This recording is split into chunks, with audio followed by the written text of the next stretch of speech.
So right now I'm on my way to my boy's house, Ariel. Really good brother, very knowledgeable how to maneuver here. And we're gonna sit down and talk with him, all right, and share some of this wisdom. Are y'all ready?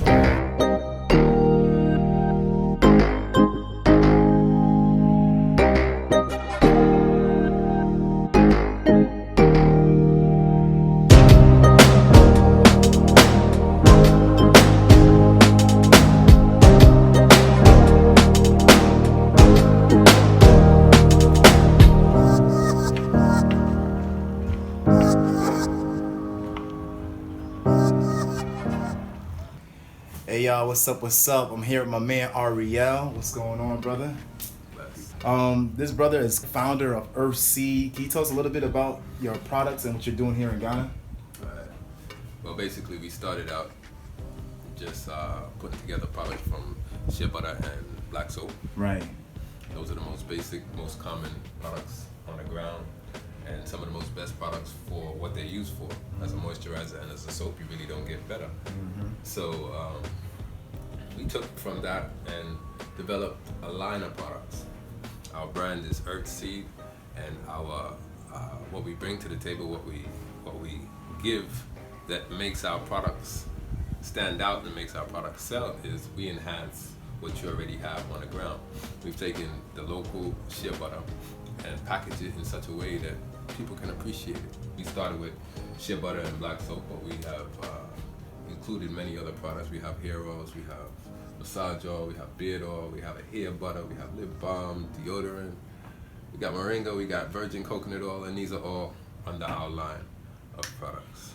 I didn't even know you exported. That's what's up. Yeah. In fact, we're going to be back on Amazon in August. Oh, excellent, y'all. Gotta check it out. Earth Seed's gonna be on Amazon soon, y'all. Coming soon.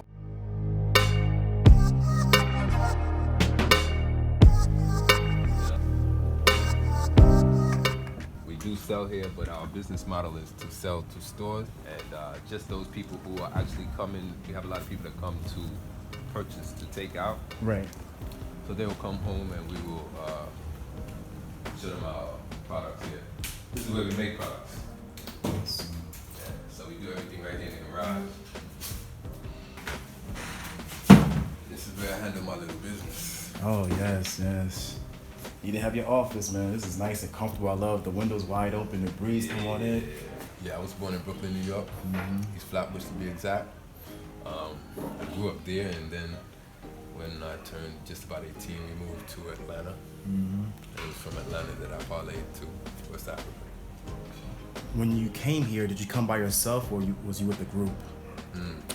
My first trip, I made it by myself, but when I actually moved here, I came with my family. Okay. At that time, I had my first family, and I came family in tow.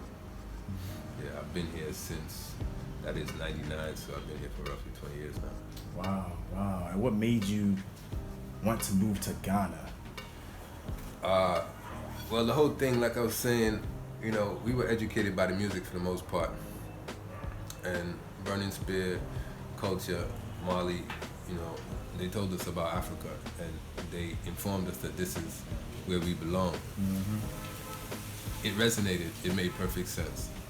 And when I looked for places in Africa, Ghana was the country with the black star, Garvey's black star, red, gold, and green. And then I had an elder brethren, who was fond of my person, and he had links here. So he put me on to some people here and told me I should come check it out. And that was how I made my first journey. Coming here to Ghana, a lot of people have questions like, is there jobs here?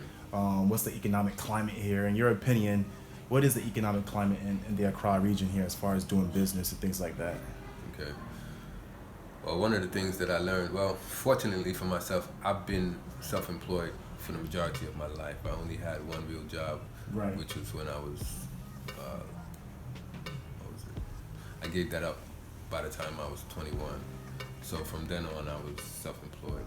And that prepared me for what, I came to meet on the ground. In Ghana, there's awesome amount of opportunity, but where jobs are concerned, you can get a job, but the pay is so ridiculous that it really makes you wonder. It really makes you look at time and ask yourself, is my time worth that? What I do tell people, it behooves you to improve your business acumen, to employ yourself, to become your own provider. It's really the only way. And when they even talk about employment, I realize, and we should all realize, that employment is a recent phenomenon. This whole idea of getting up to go to work for someone is a recent phenomenon, especially here on the ground. Right. Majority of people have their own little business going, their own little something. Even if it is selling sachet water, they are self-employed. Right. And that is the only way you're gonna really do anything here. That's the only way you're gonna survive. That's the only way you're gonna see any sort of real success. Right. Is to realize that and then to apply yourself. And it's not an easy application. It's not an easy learn, but it is a necessary one. Now, when it comes to business, is it difficult to get like a business license? Like, how do you do business here as someone from abroad coming into Ghana? Is that an easy process? Well, it was a lot easier when I came in. When I came in, they had a requirement of $10,000 US minimum to set up business, and $50,000 if you wanted to set up a business where you didn't have any other partners, any local partners. For $10,000, you have to have local partners. $50,000, you can run your own business without having any local partners. Right now, they've made that minimum $250,000. They made that minimum $250,000, and then if you didn't want to have any partners, you got to have $1 million. Yeah. So they've changed the game because they've seen it. They've seen it for what it is. They felt that the bar was too low. They're not really interested in you and I coming in. They're looking for multi-million-dollar investors, multinationals that are, really just exploiting the raw materials and taking it out of here. But that's who they're facilitating. They're not facilitating us, and we have to figure out ways and means. I thought it was like just go to the registrar's place, partner up with the Ghanaian, and just sign your name. I was talking to one of my friends, like, yeah, let's start a company. Yeah, just put your name down. That was it. So I have to show them $250,000. Absolutely. Or like a equivalent of the assets or something like that. Precisely. Really? In fact, when you put your name down on that company, you have to state your nationality. Right. And your nationality, once you put your nationality, then they also ask you what your contribution is. If your contribution doesn't, and your contribution has to show, if your contribution doesn't reflect what their minimum is, then they'll tell you you cannot. But I should say there's a loophole. There's something that most people are unaware of, and there's one area of business that you can do, which is export-import. Right. Which has no minimum amount. Oh. It has no minimum amount. Right. So you can set up a business with export-import without having to state that you have this or that. Oh. You probably have to have a plan showing that you plan on exporting and importing whatever this product is. So, but that particular entity is the only entity that allows you to do business without showing a minimum. But there's a section on the application that says export import. Yes. And if you check that, then there's no minimum. There's no minimum. Oh, okay. Right. I mean, it is that simple. It's when you go to Register General, I'm not sure if it's a section on the application, but there's a way that they verify whether it is an export or import company, and once it is that, then it qualifies. Okay. Yeah, I need to look into that because I want to get into the exports anyways. So I need to look into that. I mean, like, you've been in Accra for a while. How do you feel about Accra? Would you say that it's a safe place, in your opinion? No, there's nothing safe about it as such. I mean, but then of course that's relative. Right. I'm from Brooklyn, New York. So if you compare that in New York, when I was a child, we used to have to tie our laces extra tight because they would rob your sneakers. Wow. This is basic, this was commonplace. So I would never have to worry about anything like that. Right. People don't get their chain snatched, but they are of course the normal petty thieves. When I say it's not safe, what I mean is that we don't have a system here like a 911 system that you can easily call on outside help if you should get infiltrated by thieves. Right.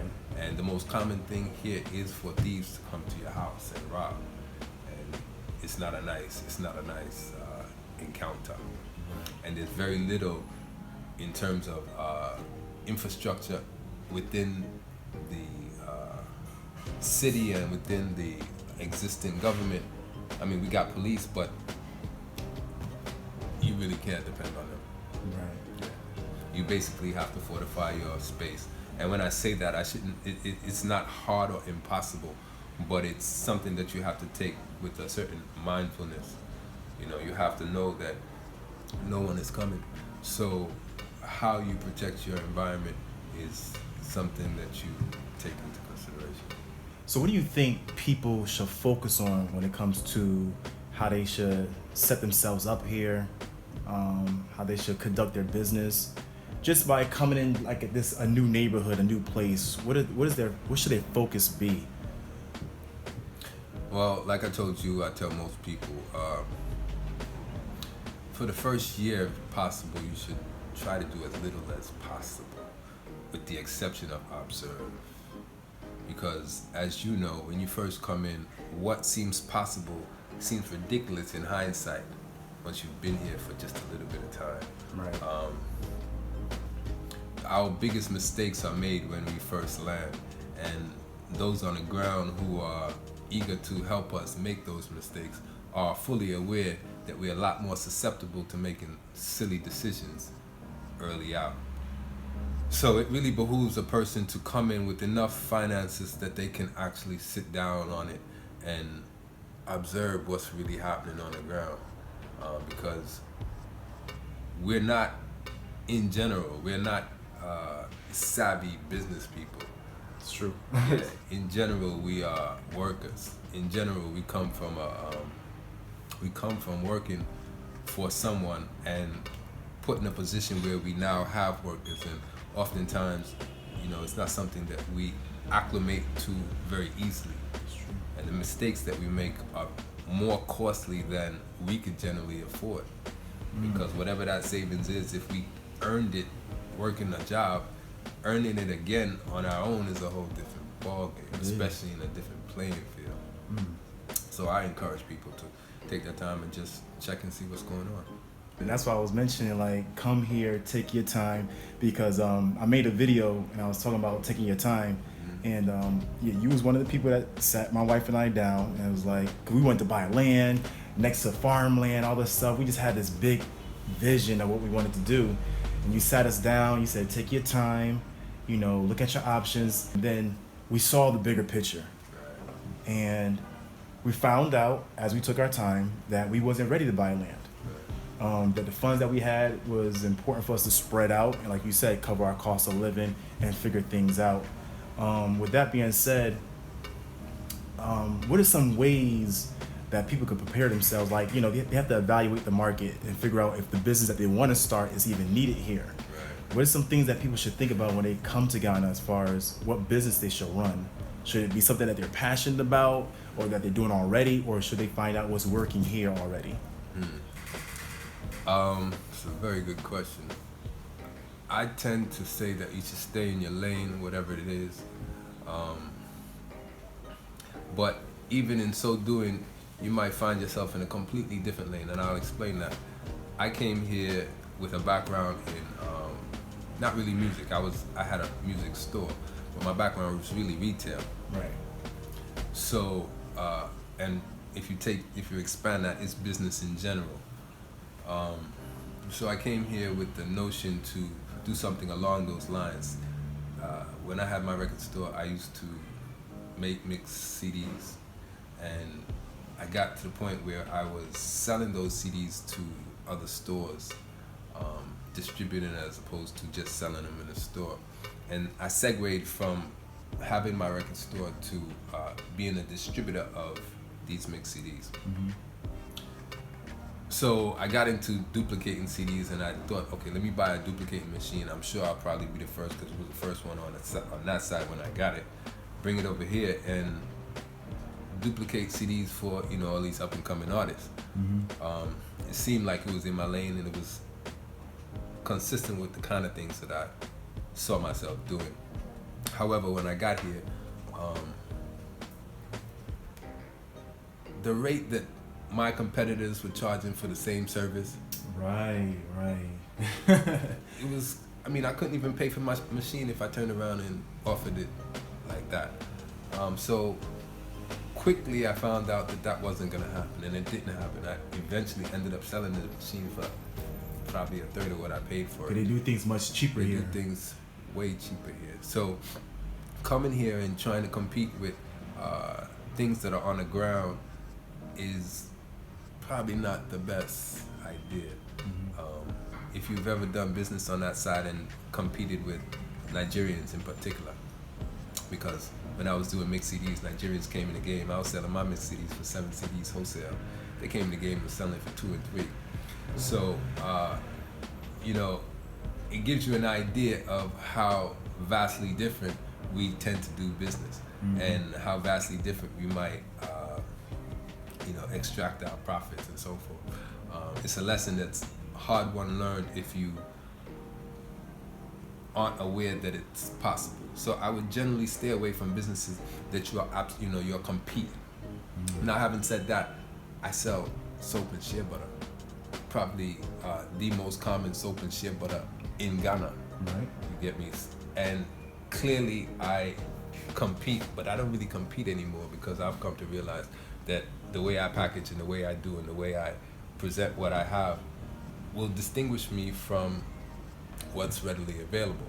And I have really learned to lean on my experience and my what I have to offer, and leverage that to the point that I can sell the same thing that other people are selling and get significantly more for it. So I might have contradicted what I said initially, but I still say there are industries and businesses that we should veer away from, because not all of them offer you that ability to distinguish. For instance, if you are into transportation, it used to be just taxis, now it's Uber. There's only so much you're going to make, and you have to be prepared to understand that you're not going to exceed what is the going rate here. You're not going to transfer what is the profit margin from somewhere else and get those profit margins here. If you're comfortable with making the profit margins that are existing, then fine. But other than that, you really have to feel your way out. It's like how you have come to realize that this avenue offers you a way that you had otherwise never foreseen. It's kind of that organic process that we all have to go through in order to find our niche and to make our way. It's a process. It's not an easy process. You know, I've gone through all my savings before I got to a point that I actually started making. I told you I came initially with my first family, and I sacrificed them and, you know, everything. I sacrificed everything in order to get to a point where I could start again and actually begin to see positive results.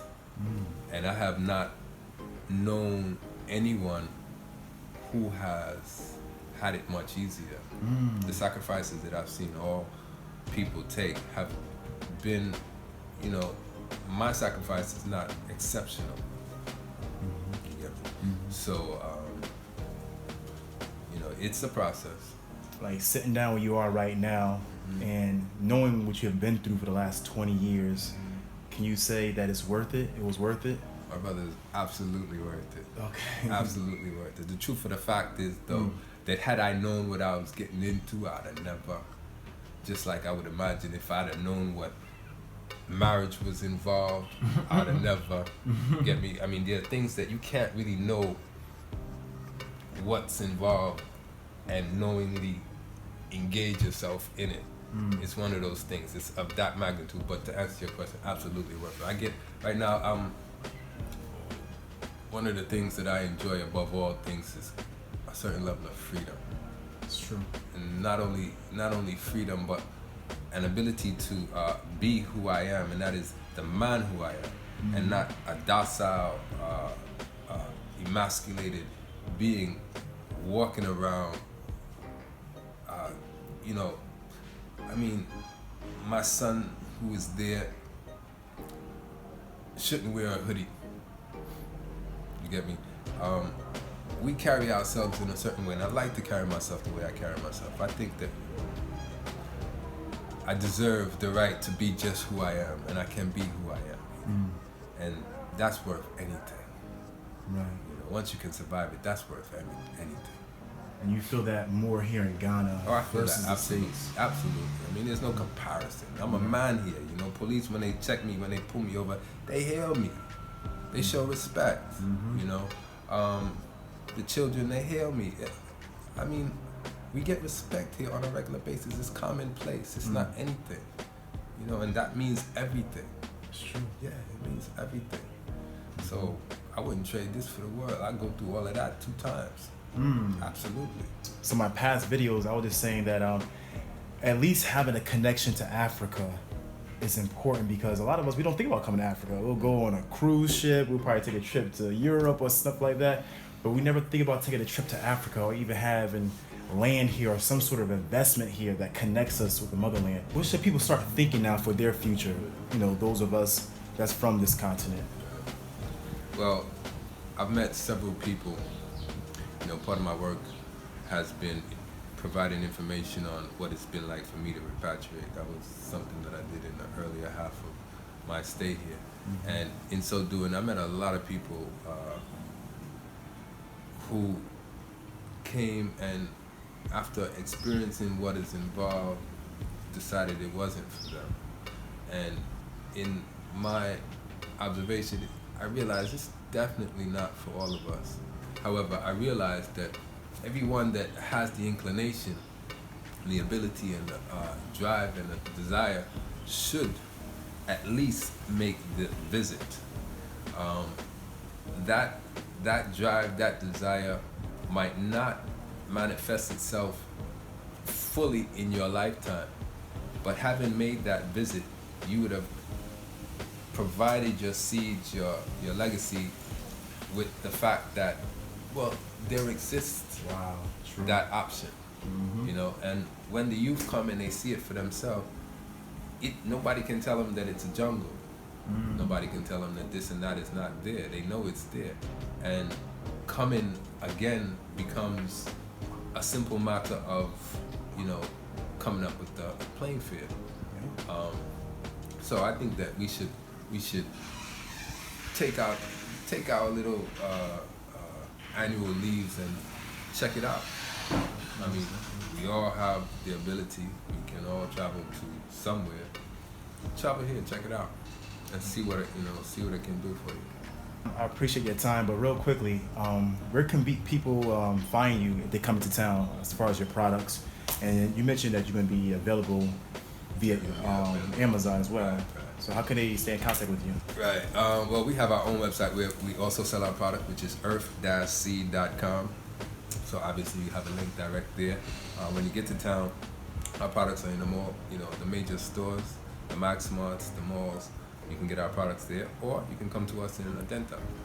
We're in Adenta, and again, you have the website, so you'll be able to find us. Well, brother, we just want to give thanks to you, your family. Oh, wow. Oh. Thank you so much. Oh, man, massage oil. Yeah, that's for you and the wife. Black soap, body wash. Whole family. Wow, liquid soap. That is what's up. And hair butter. Wow, appreciate it, brother. Good, thanks. Thank you. You guys got to check it out. Check out the website, earth-seed.com. These guys are doing awesome things. Look out for them on Amazon. Also, if you are in Ghana, they are on, what website are you on in Ghana? Jumia. Jumia.com. Yeah. That's what's up. Got the products there. Thank you for your time, man. This is much appreciated, man. Your wisdom is off the chain, man. All right, y'all. Appreciate y'all watching. Until next time, peace. Yeah.